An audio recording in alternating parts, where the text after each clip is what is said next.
All right, welcome back to the PT Graduate Podcast. And today I have my guest is Gavyn Bernsten. Gavyn, welcome. Thank you. Great to connect and have an opportunity to have a chat. And I think you'll be the first of the next few people that I'm chatting to, because I kind of wanted to speak to as many people as I could who are just going through that process of the fitness awards. And that can be a bit of a talking point, as well as finding out a little bit about you and what your business is about and so on. But it's called Growing Younger. It's quite an intriguing name, but also good, interesting business model as well. So give us a bit of background, sort of how you got into it and what it's about. Cool. So Growing Younger. Okay, so I go back, and I've been a PT since 2013, and for some reason, I just kind of, I worked in a mainstream gym as like a part-time hustle thing. And what was happening was I was just attracting the older clients for some reason. There was no reason behind it. I wasn't particularly marketing to them. I was just taking them, There was a big divide. So there was lots of youngsters, 17, 18, 19, and it was the older crowd, my kind of age. I was, late 30s, early 40s. Yeah. And I'd had a pretty good relationship with my physio, who had been fixing me for a long time. I've had 8 knee surgeries and shoulder injuries and bits and bobs. And, anyway, so I remember one day I was like, going through like, how do you get more clients and all that sort of stuff. And you're going to need to reach out to people in the area that you can work with. And I was like, so I emailed Alex, bottom line, and said to him, would you like to do like a joint venture type thing? He goes, oh yeah, I've been thinking the same thing. So that was that.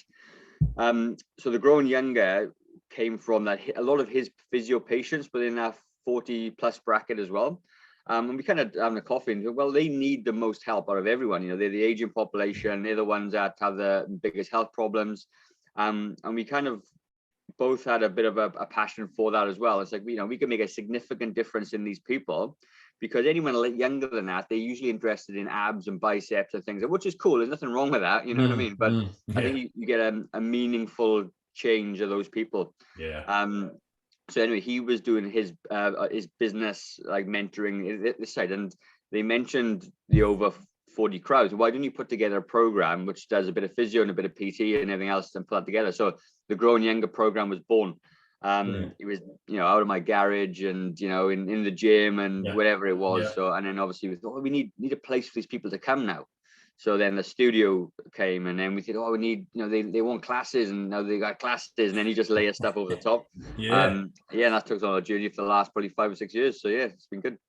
Fantastic. That's awesome.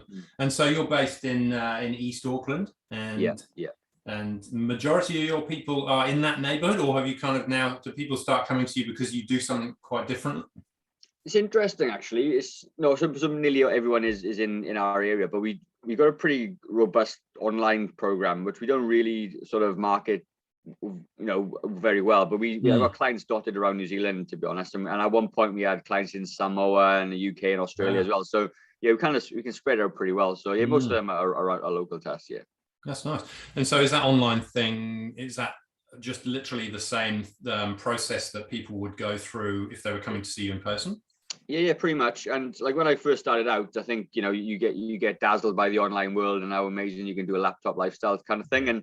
And to be honest, like I was working shifts as well. And I picked out of a book somewhere about a hybrid personal training model where they pay you a package, but they see you once a month, and then you can offer support in between. So it's easy to text back and forth an email, but it's really hard to have the same schedule every single week. Yeah. And that's kind of how we run it, and it does work really, really well. So brilliant. So that's how we structured it. It's good. Fantastic. I was reading a newsletter from somebody who's in Oz, I think, and it was about he was raving about a restaurant. You have to bear with me. Yeah. He was raving about a restaurant, and it was a Chinese, I think, and that is really well known for its dumplings, and he chose to have soup with dumplings. And when he ordered the dumplings, he said it was either one flavor or another flavor, and he said, can I have both? And she went, no, one or the other. and I thought, that's an interesting point. Like they know how they make their dumplings, they make them a certain way. This is how they're served. And it kind of reminded me of that story when I was reading your frequently asked questions, because one of them, I think, was something along the lines of, can this program work for anybody else? And you were very clear. It was like, no, this is for over 40s, and this is why, and this is the program. And I thought, yes, I like this. You know, you know your market, but you're not, you know, you're sticking to your market because you're good at what you do. And why would I then start to blur the edges just so that, you know, I could have one or two more clients? And that sort of that dumpling story I thought was quite similar. You know, you know what you're doing and you're sticking to it. And I think that's really commendable, because it's very easy to take all comers, right? Yeah. But to have made that decision and stick to it and then hold the line is courageous, commendable. Yeah, we had a bit of criticism as well, you know, from like other, you know, like business mentors, and you know, you just want to market to those people. You don't need to like shelf yourself into that niche. Well, actually, that's kind of what we do. And like, you know, when you look at people that come to our studio, they don't like going to normal gyms because they feel left out. They just don't fit. And with us, you know, we've got no mirrors, we've got none of that, you know, poses or anything, and that's what it is. But what it's interesting you say that, because obviously going through lockdown is being hard for everyone. And we had a lady join up who was 41, and she wanted a friend who's 32 to come to our classes. And I was like, oh, do you know, you can squeeze one in? And I asked her, like, do you want us? No, because literally the integrity of our business is at stake. We say we're over 40s, we need to be over 40s.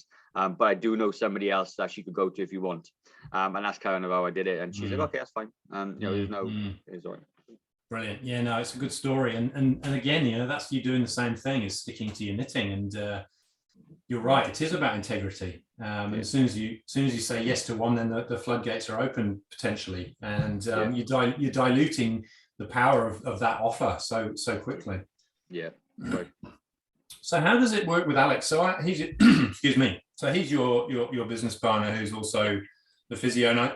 There's a heavy involvement with him, isn't there, in terms of how you treat your clients and between yourself and him in terms of time?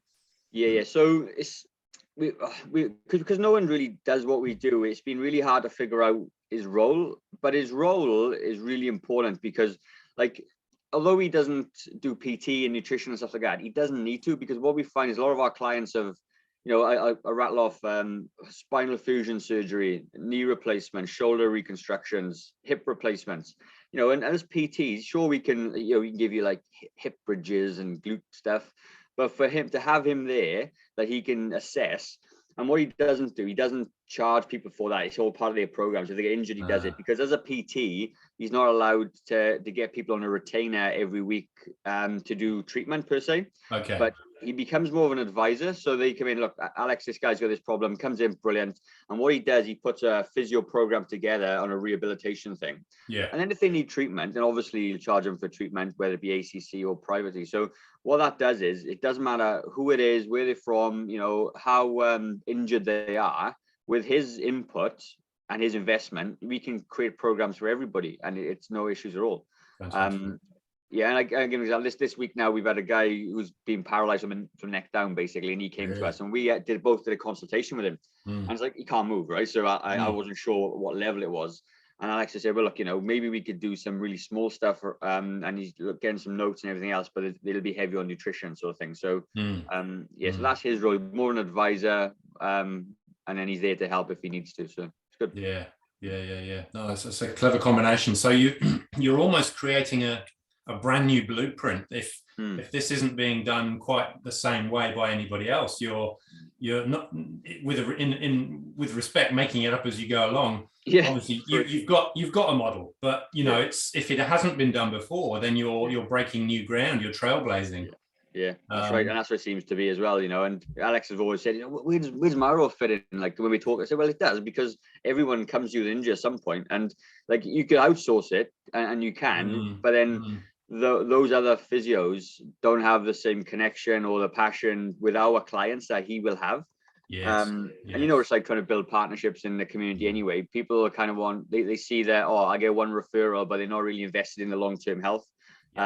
I've spoken to physios in the past and said, oh, can you give me the notes to your clients so we can do it? And they never reply to you. And, you know, so this way is really sort of, you know, gelled together. So. Yeah. It's rare to be able to find that sort of collaboration with an allied health professional who is prepared to open up and really do it in the best interests of the client, because that's what it comes down to, isn't it? It's about getting the best result for the client. And if they're being a bit patch protective and not sharing notes or not opening up about, you know, what that means, because this person needs the support of a PT equally as a physio, because there's some different things that can, you know, be benefited from both. You've kind of cut through that and gone, right, this is the way to do it, because then I don't have any of that other sort of that hassle and that toing and froing and the backwards and forwards. It's all in-house, and everybody's singing from the same hot song sheet. That's good. It works well. Love it. Very exciting. So so were you nominated, or did you put your hand up for a fitness award?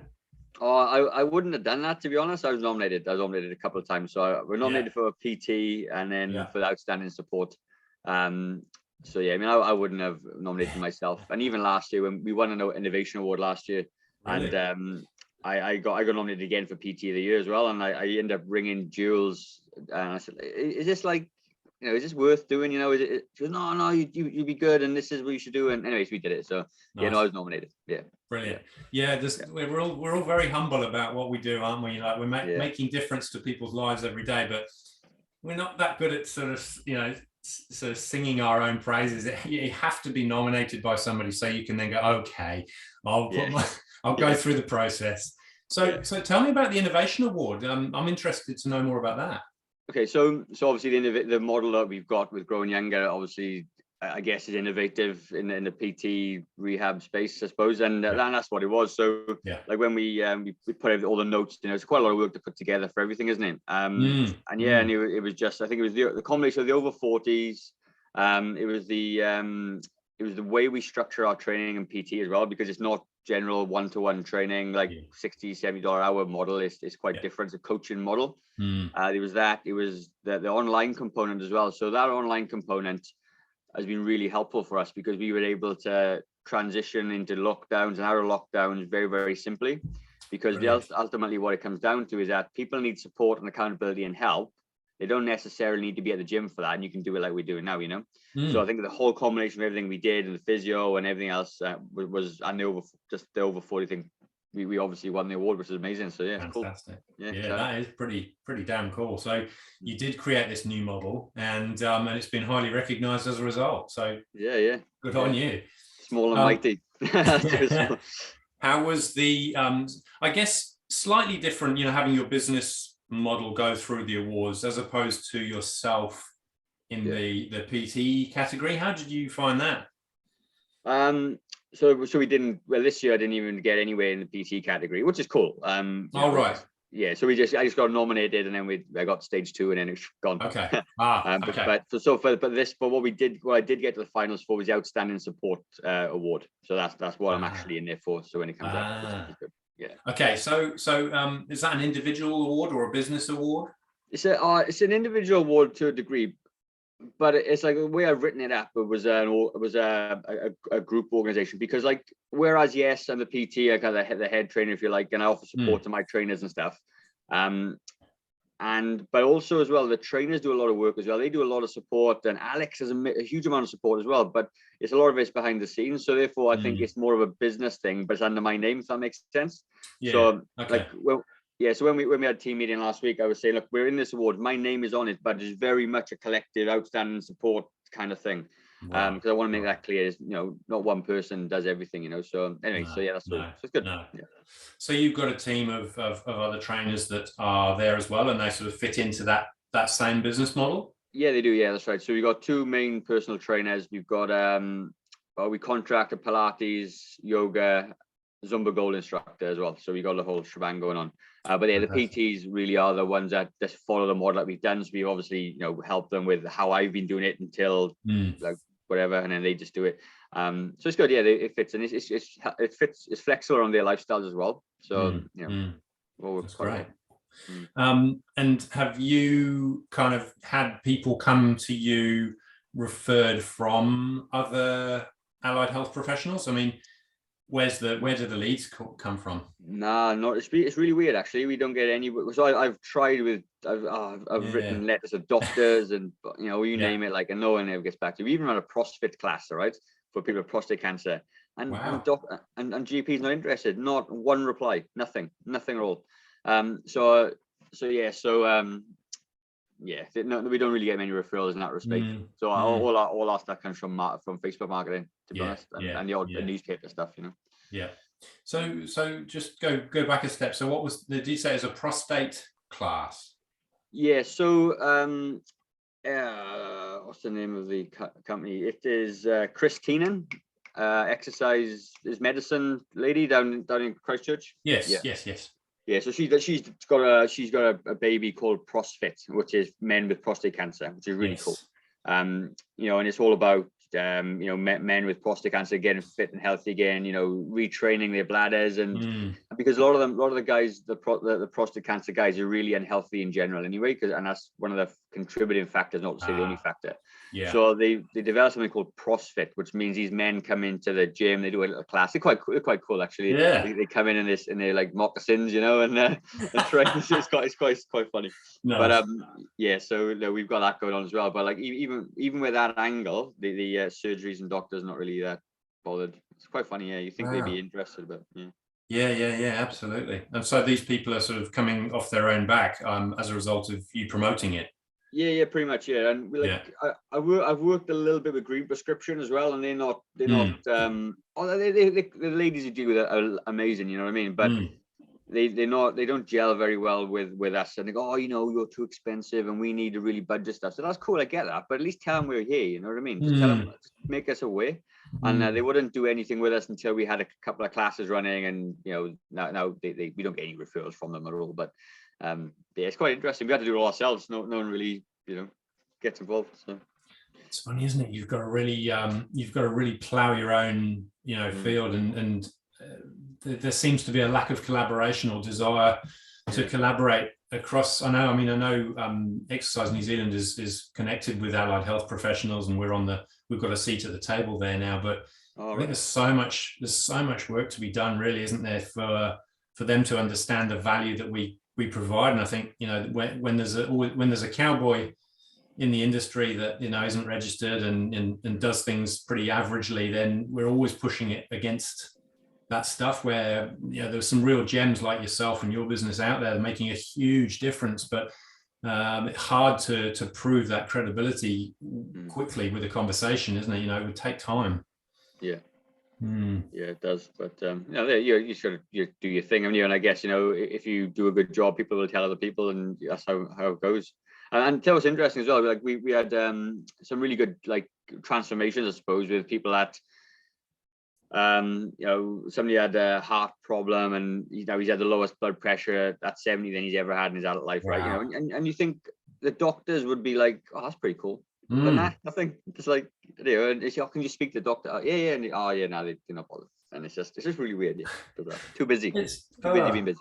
Yeah. Well, maybe that's part of the problem. It's like that medical model's just broken, isn't it? You know, they hardly have enough time to see their patients, let alone look outside of that space of their patients, and, you know, wherever they need to refer to get information if they don't have it in their head.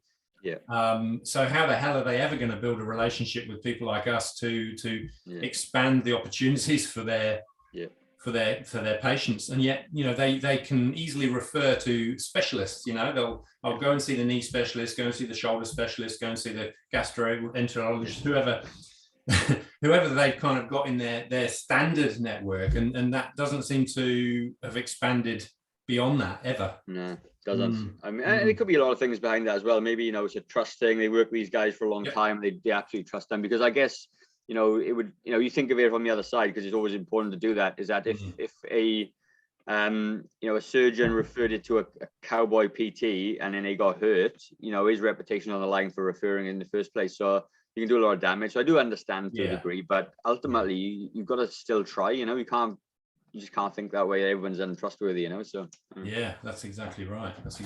So it sounds as though the model that you've created is pretty COVID proof. Has been. And I guess that was kind of an accidental positive as a result. Yeah, it was, for sure. Yeah. And so you've managed to it's pretty much business as usual as you've been going, other than, say, classes, that sort of thing? Yeah. So like it's very much so. But like last year we did it and went straight online because obviously we use an app to do all our training and stuff, and the coaching instead of one-to-one becomes the Zoom thing. Yeah. It's interesting though because some people like at the beginning was, oh well, this isn't what I signed up for. I don't do anymore. Because they just, so whether it's an excuse to leave or whatever, there's lots of reasons for that, and it's fine. There's no issues. But if you sign somebody up into the online model, they're happy. If you transition somebody from a in-person to an online, they really just doesn't feel right. Yeah. So that has been the big challenge, and it's technology and things like that as well. But yeah, COVID proof was, so we were really able to still obviously charge clients because we were still offering a service, we were still offering coaching, and all the stuff that goes on is just done by a Zoom. And the only thing they didn't have access to was the gym, because our classes went online, they did it on Zoom and all that stuff. So really everything was there apart from the space to work out in, we'd figure to our home. Sure. So this year obviously has been a massive lockdown for us, as we all know. So what we've done is like we've reduced their fees a little bit. We've added extra like coaching classes every week. So the trainers do an early one and a late one coaching, group coaching course. So people can just jump in, they can talk about what they want to do. Just add an extra support and a layer of accountability on top of it. But now we're open up to 25 people outside. All the PT and classes outside now, which is awesome. It's like, it's sunny, it's warm. So now they're getting everything they had before, but the only thing they're not getting is the gym. And that's cool. So it worked really well, and we've grown a little bit as well in lockdown, which is cool. With Facebook marketing, we just pushed for it and said, look, you can't just go backwards now. We need to keep advertising. There's still people that want to get fit and exercise and all those things. And it's just been okay. We've really touched wood, done okay. Well done, fantastic. That's a really amazing success story. And you're right, at the times when you feel like you should be retreating and pulling back is actually the time that you should be putting more effort into that marketing and that message, because A, because probably others aren't, and B, people still do need us. You're right. No, they do. People do need us, and like we've had our clients coming back to us now, and you're so good just to have a catch up with you. And as my other trainer Ross says, sometimes he has catch ups with the clients, and there's nothing about training. It's just a confidential catch up that they feel trustworthy in. And that is what people need. They just need to talk to somebody and discuss the reason why they're struggling, and then help them with it. It's good. It's nice. That's the thing with the lockdown, isn't it? It gives us that opportunity to engage with our clients in other ways, because that connection is so important, isn't it? I mean, that's one of the reasons why people enjoy coming to sessions, is they have that connection. Yes, there's things to achieve, but if they enjoy doing those things, to tend to have that suddenly taken away is like chopping an arm off for some people. For sure. So what does 2022 look like for you? It sounds like you're in growth mode as a result of some good moves in lockdown. Oh well, I guess just so like we moved locations last year, so we're around about 100-ish mark of members at the moment. So we're only able to take on about 150 anyway, so we can't take on too much more than that. So our big goal is to get to that 150 mark. And that'd be a huge milestone for us, to get to that point. I'm no doubt would have hit it this year if COVID hadn't happened and we could market normally. Right. So 2022 is 150, and then what we really want to do is like grow in the kind of online space as well. So we're just developing a course, bits and bobs to help people who maybe don't want to train with a coach per se, but have a course ready to go. And the other thing is that we want to grow the business as well into multiple locations. How that looks at the moment, and with COVID happening, we're not even sure if it's a viable model at the moment. But the online space as well, could be the model that we go for. So it's kind of on a bit of a crossroads. So exciting times. Could you see that being a licensed thing or a franchise thing? Well, that's the thing. I mean, when we looked into it, both have benefits, both have cons as well. So I guess you just got to make a decision sometimes and go with one and try it, and if it doesn't work with the other one, so I don't know. I mean, or the other way you do it as well is just manage the whole lot, and that's viable as well. So we just got to figure out what's the best for both. I mean, that could be the first step, couldn't it, to solidifying that model with more than one site. And if it's an up and running business, there's no reason why it couldn't then convert. You could get an owner into it. Exciting. Yeah, no, that's good. That's good. Yeah, Great. yeah, I mean, I think it's definitely a need for it as well. You know, we have people that contact us from outside of Auckland. So, oh, we wish we had this down in whatever. So, like, now there's a little bit. I mean, obviously, one or two people asking you that question doesn't mean it's valid to do it. But you know, people do ask, and you think, well, maybe we could just branch into it. You know, so we'll see. No, you're gonna have a busy year by the sounds of things. I know, for sure. That's great. So, I mean, you've already given us some superb gems, and I think, you know, listening carefully, people will have picked up some of the gold that you've already sprinkled into this conversation. But some of the things I like to finish with is asking people about, you know, sort of top tips and things that have really worked for them over the years, and maybe things that they've learnt and decided not to ever do again because they weren't so good, you know, those sorts of things, and and all the bits in between. What would be sort of some key ones for you, Gavyn? Okay, so I guess if you're looking at business growth and moving forward, I honestly believe a coach has got to be the way to go. We all, you know, we promote coaching to our clients, and they need coaches. Everyone has coaches. And like, we were struggling hard, man, with like running the Facebook ads and and in the end, we just outsourced it. And it was like, it cost us a bit of money for sure, but the ROI is quite big, and it's quite scary when you spend that much money. So I think if you really want to start moving, is hire a coach to help you with that. That's somebody that aligns with your values and your business. And what Facebook ads was a big thing for us, because it takes so much time to do, and they're experts in it.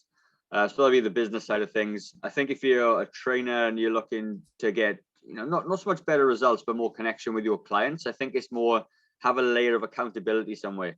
And accountability, in my mind, isn't just watching someone squat in the gym. That's not accountability. That's just making them squat. I think it's like having support outside of the gym. That would be a really good one, because people do need to. That's where they spend 23 hours of their day. Exactly. You know what I mean? They've been my two kind of things, really. What we learned. People over 40 don't like burpees. That's for sure. And not many people. No one likes burpees, do they? No, that's right. I think on that though as well, like I think programming as well, like you know, our programming is pretty simple. A lot of people are very inexperienced in the gym, and I think you need to get your programming based on what they need, not what you think they want or need, because you train that way. Like, you know, I used to love doing high intensity training and stuff, and then I used to give my clients it, and all of a sudden 10 minutes they were done. And I was like, maybe a better option, you know. And so I think it's designing programs for the people you're working with, where they're at, not where they need or want to be, you know. Keep it simple. I like that. And that came up in a conversation with Keely, who I chatted to in the previous episode. Now, she was, one of her big things is, you know, meeting people where they're at. She said it differently, but she said the same thing. And that theme seems to be coming through thick and strong. And I think that the public perception is that they need to be able to do these incredible things to start working with us. And actually, that just isn't how it works. But there's an education piece in there for us in terms of helping people understand that, and for us to meet them, as you literally said, meet them where they're at and start their programming from that point. Great stuff. Well, it's been a pleasure chatting, and I've been really looking forward to catching up with you and some of those other awards people, and really interesting to hear about your business. I just hope that it goes on as strong as it already has, and into the future. You know, you get that growth because you so deserve to. What you're doing out there is phenomenal. So you and Alex, so keep up the good work. Thank you. Good stuff. Great talking. See you later. See ya. Bye.